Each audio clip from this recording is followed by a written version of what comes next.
Welcome to the Designing Hollywood podcast in association with the John Campea Show. I am your host, Robert Meyer Burnett. The Designing Hollywood podcast show is dedicated to all things movies, the movie industry, and its talented professionals. Today's episode is sponsored by the Universal Costume Department. Today's special guest is Jurassic World costume designer and returning Designing Hollywood guest, one of our favorites, Mr. Daniel Orlandi. Daniel's work can be seen in a wide variety of films, such as Saving Mr. Banks, The Blind Side, Trumbo, Cinderella Man, Angels and Demons, The Da Vinci Code, The Normal Heart, Down with Love, which by the way is spectacularly beautiful. He's been nominated for several costume awards, including a BAFTA, an Emmy, and a Costume Designers Guild Award for excellence in a period film. He's regularly collaborated with directors Joel Schumacher, Ron Howard, and John Lee Hancock, and he has created an enormous amount of costumes for Jurassic World. And I want to thank you for coming back to the Designing Hollywood podcast. Please once again welcome Daniel Orlandi. Hi. Daniel, you were the first person I ever interviewed for this show. Oh, wow. Back in the day. And it's great to have you here, one of my favorite people. And, you know, you began working with Bob Mackie, the legendary Bob Mackie. You told me about working on things like Pennies from Heaven, beautifully designed film. And then as you set out and became a costume designer in your own right, you've worked on just a wide array of different kinds of genres. You've worked superhero movies, Logan. You know, you've done period pictures. I mean, I loved Saving Mr. Banks.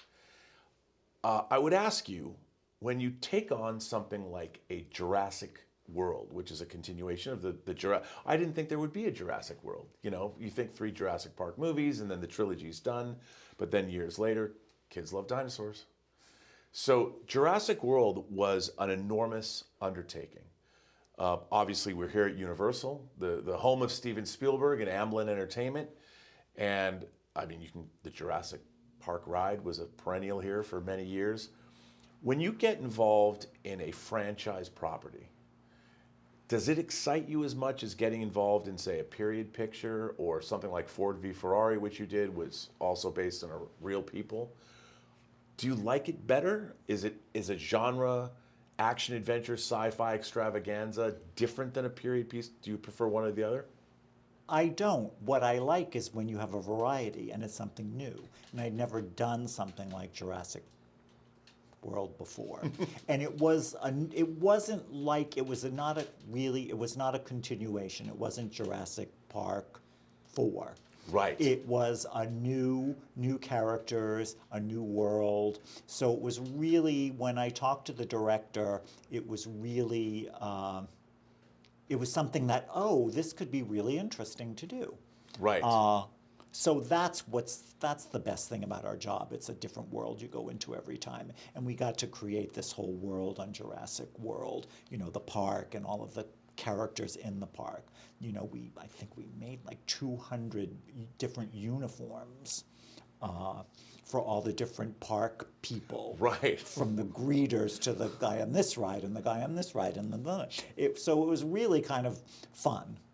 And at the same time, you still had your civilian characters. Yes. You had your administrators, Bryce Dallas Howard, Yes. so you could make you dressed her up in elegant, beautiful costumes. It may be impractical for a Jurassic, when you have to run around for away from dinosaurs. Well, but she wasn't planning on that, was she? She was walking around big, which was fancy. one of the joys of the movie, that she got stuck in the most. It was great. I mean, it added to the peril of the character. Yeah, you know, when I started the film, Colin, the director, said, "This is what I want. I want my 2 leads. I want to see next Halloween people dressed like them." Okay. And we did it. You did do it. And I would say the first Halloween after the movie came out, there were a bunch of people, especially couples, dressed as the 2 of them. There were a couple of dinosaurs in high heels that I might have seen too. Well, here's that thing. I want to talk about this because it was in the script that she is showing these people around, and she's a high-powered executive at Jurassic World. Yeah. And showing these high rollers the works. And then all of a sudden she's thrust into this. What does she do? Run around barefoot? No. Does she have, we talked about it, does she have a handbag and she has boots? No.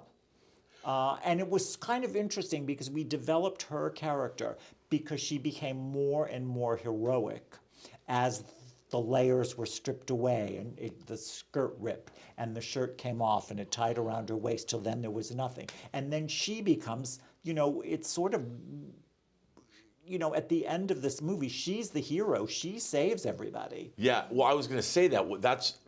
It's very clever, actually, what happens to her and with that costume, because she becomes like a great jungle heroine from like a 40s serial, where civilization's been stripped from her and now she's a battle-hardened warrior fighting prehistoric monsters. Yeah. I mean, it was great. I loved it. Well, that's the thing, when we started out on this, I was looking at old movies and I sort of looked at Magambo. And I thought, that's what we want, an old-time movie heroine. Right. In a modern way. Well, and you did such a great job with that. Now, when you looked, like you were bringing up the fact that the Jurassic World park had all of these different, I mean, obviously I would think looking at something like Disneyland would be an obvious starting point, different kinds of support people. Were you given a free rein to do that? Did they already have an idea, or were you able to sit there and go, okay, we're going to create the entire support staff all at once? How did that come about? Well, it's in the script, and we have there were an extras breakdown. It's like we have the park attendants, we have the greeters, we have the people that were with the kids in that ride, and then we have the Montosaurus, and we have those people, and they have to have aquatic stuff. So we had to make all that stuff. So we just did, I think it was like 25 different designs, and we wanted it to look different than the original, and we made them sort of safari-esque. So it's all a lot of khaki and safari jackets on the greeters, and then shorts and safari. So we did this combination, and then when we saw them all on camera, the first big shot where we had like 800 people, it's like, oh, there's a little too much khaki. So we were taking jackets off. Just to make, because he wanted it, Colin wanted it to be very, very colorful.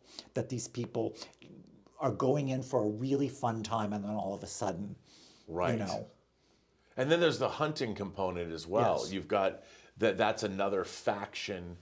When you're designing for, did you bring a design sensibility in terms of, okay, this has to have an element of amusement park to it. It's got to be fun. You got to, like you said, it's for kids and families and everything.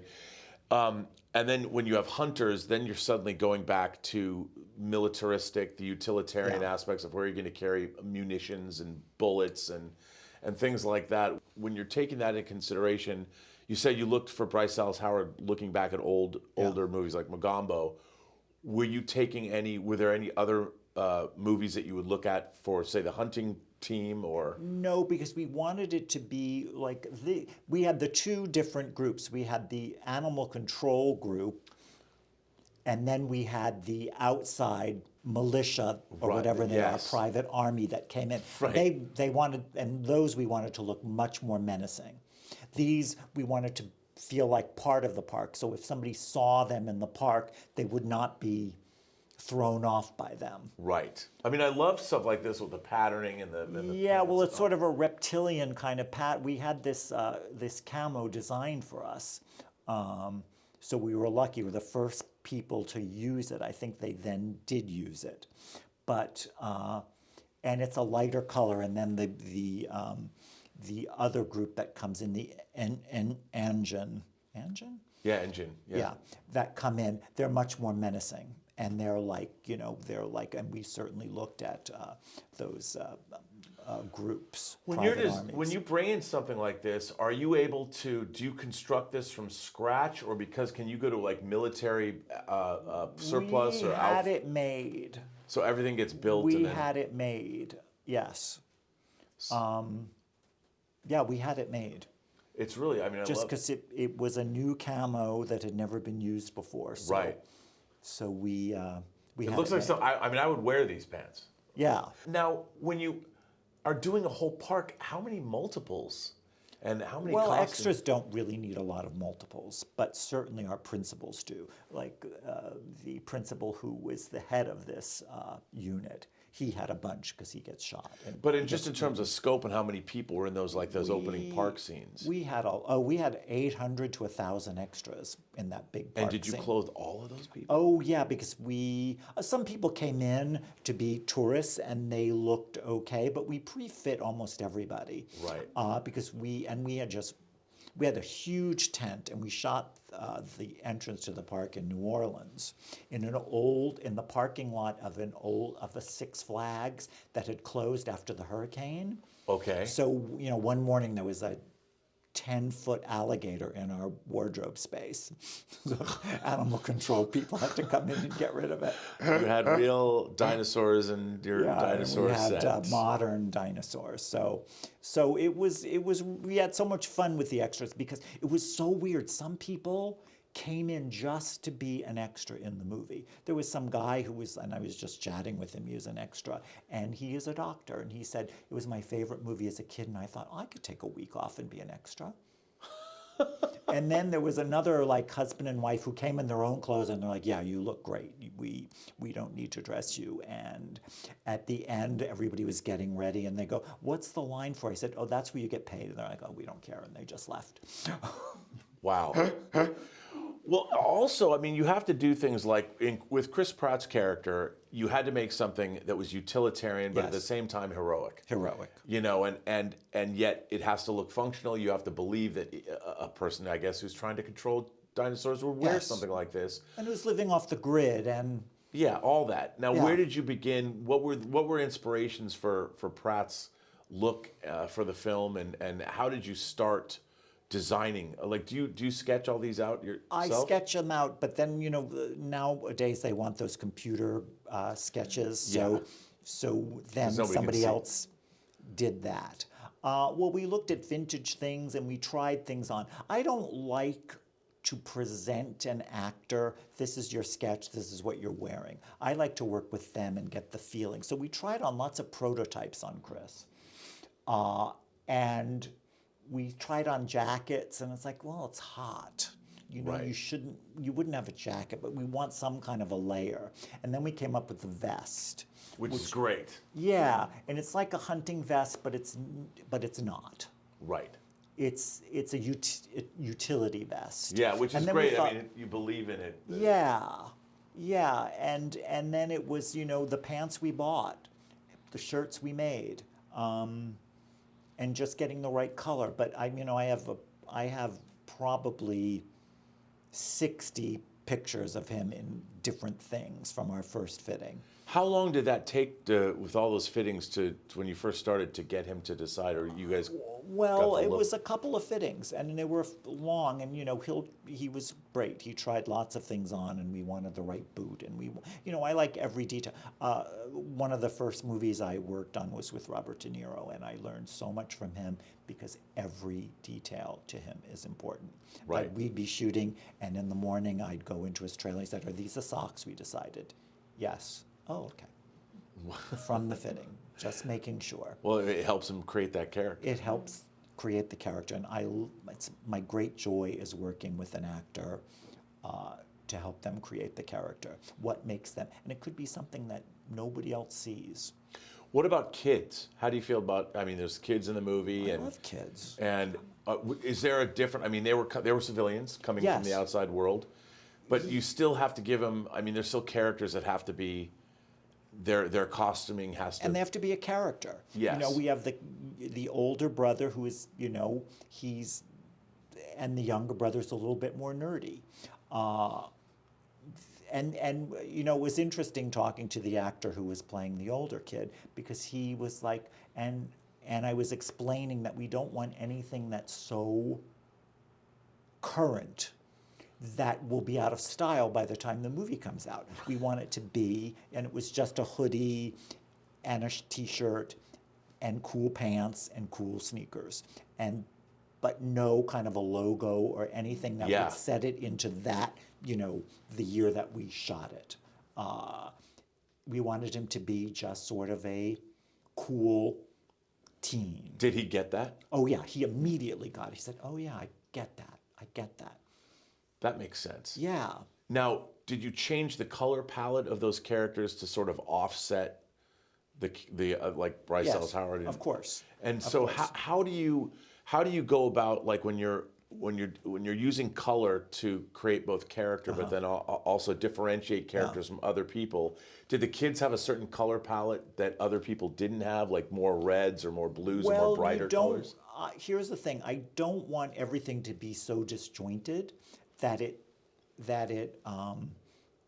is odd. So it's sort of tonally, they're about the same except for Bryce, who's in the off-white color. Right. Which was something that Colin wanted her in white. Because originally we were going to do a darker color, a more businesswoman. And he said, no, I really feel, and I definitely want her in a skirt, not pants. Right. Which really worked. I mean, because, blood and dirt looks better on white. Looks great. Because it's funny because you can't see any dirt much on Chris, except a little bit on his face. Right. But on her, and it just makes her much more appealing. She's uptight, and then she's loosened, and then at the end with the torch, and she's saving the kids, and yeah, it all sort of worked out, and and you do it through a process. Right. Through a process. Now, your process when you start, do you just start with the script and go through the script? Always with the script. You start with the script. Always with the script. Then you talk to the director, and he has his ideas about the script, and you have your ideas. And sometimes they mesh, and sometimes you bring up something that they hadn't thought about, and vice versa. I was watching an interview with Quentin Tarantino that was talking about when actors come into audition. It's the first time that he doesn't give them any notes because he wants to see what they bring, what they Yes. themselves have brought into and he doesn't want to take that away from them. And whether he likes it or not, he wants to see what they think, and then we'll make adjustments accordingly. Do you work that way with the director? Do you just bring a director and say, okay, I've read the script, here's everything I was thinking about, and now what do you think? I like to talk to them first. Okay. And then bring it in. And I loved, the Zoom thing because of COVID. Right. And I much prefer being there in the room because then you can read the person. It's Yeah. like, oh, you're getting it. Oh, yeah, that's not something that we should, go any further. Unless you feel really strongly about it. Right. Here's the thing I don't want to fight for something that I believe in, but I like to try and guide the director. And then I'm the go-between sometimes between the actor and the director. It's like, this is what the director wants, this is what the actor wants. And I'll sometimes go to the director and say, they feel this way, maybe it's better for their performance if you give them that. Right. Now, what about, so on the flip side of that, when you start working with an actor Yes. and you've settled on, like you said with Chris Pratt, you did all these different fittings. Yes. How does a character develop with you and an actor as you're developing? Not with necessarily Chris, his character was kind of stuck. You only had a certain places you could go with that character because of the nature of his character. Yeah. But if you're like Bryce Dallas Howard, for instance, Yes. how much input did she have on the kind of you? A lot of input. I Yeah. love an actor that has input. I don't really like working with actors that just, like, I'll put the clothes on and I don't care. Right. Because that means they don't care about other things as well. I Right. think. But I love working with, and sometimes, you'll be doing a first fitting and then they start rehearsing and then they'll come and say, hey, you know what, now I need to have this. And it's like, oh, okay. That's good. Yeah. I need a place to put, I've, done things with an actor and they're like, oh, yeah, I don't want to carry a purse. I'm like, okay, that's fine, recently. And then all of a sudden the prop person comes with a big wallet that she has to take out. And I was like, well, I guess I went to the actress and said, I think you have to have a purse because you have to take this money out in a big wallet. And she's like, oh yeah, I didn't think about that. Right. But that's the kind of thing. And it's not that you didn't think about it, but it's like when you're rehearsing, that's what comes up. It was interesting to me that Colin Trevorrow, Yes. who directed the film, he went right from indie. He made Safety Not Guaranteed, Yes. which is $1 million movie that Yes. Spielberg had seen and Yes. really liked it, Yes. and got him the job. For him, what was it like working with? I mean, essentially, he wasn't a first-time director, but he goes from making $1 million movie to making a $200 million movie, or 150. You would never have known. You wouldn't have known. You would never have known. He had a vision that was very clear, and he knew exactly what he wanted. Well, that's good to know. Yeah. So it was like he had done these movies forever. when you're developing a project, I mean, the relationship you have with the director, is that an evolutionary process for you? Like when you first meet a director, you don't know them, Yeah. they don't know you. Yeah. How do you start to engender trust in working with a director? Well, that's interesting, because I think I'm very collaborative with actors, with directors, with writers, with cinematographers, with production designers. That's the best thing. One of the best things about working in film. It's very collaborative. So when I'm working with a new director, and that was my first time with him, I want to listen to him. And I want to give him what he believes in, but sometimes you might have an idea that might be better. Or not even better, but just a variation on. Sure. But basically, working with Colin was like he knew exactly what he wanted. And what he, and then there are things that I've worked with directors like, this is what I want. This I don't, you decide that, you decide that, you decide that. I trust you to do those things. Because some directors I've worked with a lot, they trust me to do certain things. But then there's still things that they want. What are the differences between the two? What, like when someone, I'm curious, when someone lets you run away and go, here, Daniel, go do this. I know you're going to do it great. What do you think differentiates? Is it just because the hero costumes are the things that the directors concentrate on more? Or Yeah. So they're Yeah, sometimes it doesn't matter to them within reason. They don't want you to. Here's the thing: you want your principles to stand out, but not in a bad way.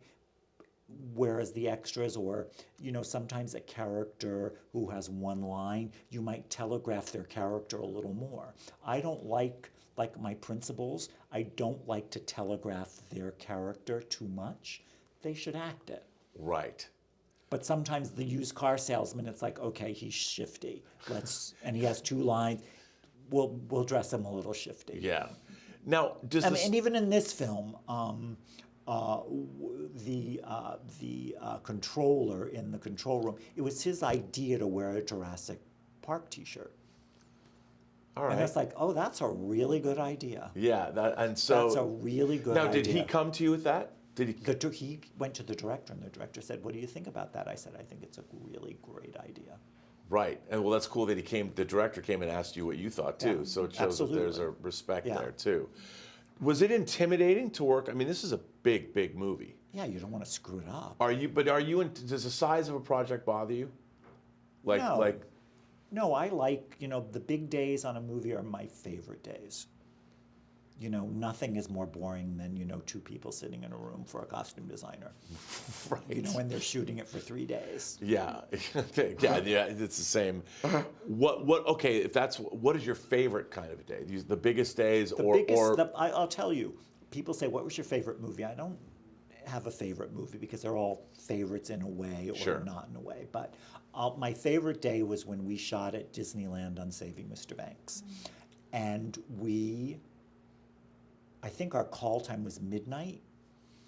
And because at sunrise, they wanted all of the extras, and we had about 1,000 extras, all in period clothes. And a lot of the crew members, kids, we dressed, and sometimes their wives, sometimes their husbands, and we dressed them all. And the kids came in at the last hour, and then the two actors came on the set, and just as the sun was coming up, and we have everybody there. And it was like the crew members were like, this is like when I went to Disneyland with my parents when I was a kid. And, Emma Thompson was like, and it was just like everybody, it was the longest day, but it was just the most fun, Yeah. fun day. Do- You know, we had the walk-around characters, which we had made. Right. No, and like 1,000. I just can't imagine the stress of having to dress that many people. No, it was really fun. It was really fun. And it was like, we you know, you can have so much fun with an extra. Like even in Jurassic World, every extra that came in to be a park goer, or we gave everybody a character. You know what I mean? I love to give the extras a character. It makes them be part of it. It makes them more fun. It's like, okay, this is sort of the rich family coming in, and they're kind of bored, but the kids are excited. This is sort of like the family that got off the bus, and Right. you know, because sometimes extras will come in and say, I'm the executive, and I'm like, he's the homeless executive. So working on something like this, was it a year process? How long was the process of Jurassic World? No, we did it pretty quickly. You know, we shot the first part in Hawaii and the second part in New Orleans. Wow. I didn't realize the whole second part was in New Orleans. That's amazing. Yeah, the whole entrance to the park. No, all the jungle stuff was shot in Hawaii. Yeah, in Hawaii. But all of the sets were built, the interior of the control room, and that was all built in New Orleans. Wow. Okay. So, like, being a part of this kind of a franchise, a storied franchise like this, do you feel like, do you ever go back and like, did you look at all three? The original first movies, and Of course. when you're looking at something like that, what are you? Even though that had nothing to do with our movie. Not really. The dinosaurs are the same. That's about it. But I like the idea that one of the things I loved about Jurassic World is the corporate skewering. There was a lot of, I mean, you guys had a lot of fun. It was brought up in the first movie, but you didn't have the actual corporate, you didn't have the corporate playground to play with, which was, I think, an extra added level that you got with Jurassic World. What were you looking for inspiration? Were you looking at like McDonald's, not just Disneyland, but were there other corporate entities that you were drawing upon for inspiration? Yeah, well, we looked at all of the big theme parks and safari parks, Right. and things like that for the the look of it. We wanted to make it our own and make it different and much more deluxe kind of place. Yeah.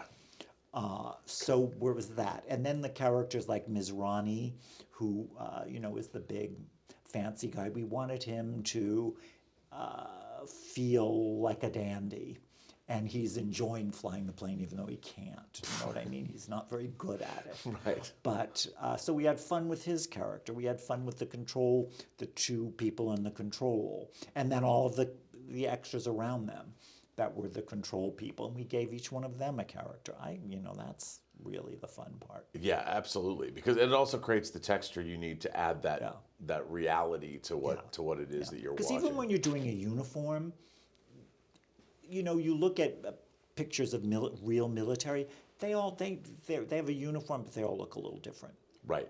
They do their fasteners. The way they wear personalize it. something, the way they tuck their pant in, the way they don't, that they're sloppy. So I'm fascinated by people and the way they dress. Were there any difficulties that you didn't anticipate, based on terms of the size or the fact that you need to make more costumes, like the shredded dress by the time you get to... we made so many, and it was, in all the different stages. So we would shoot the beginning of the scene in the exact way it looked at the end of the scene before.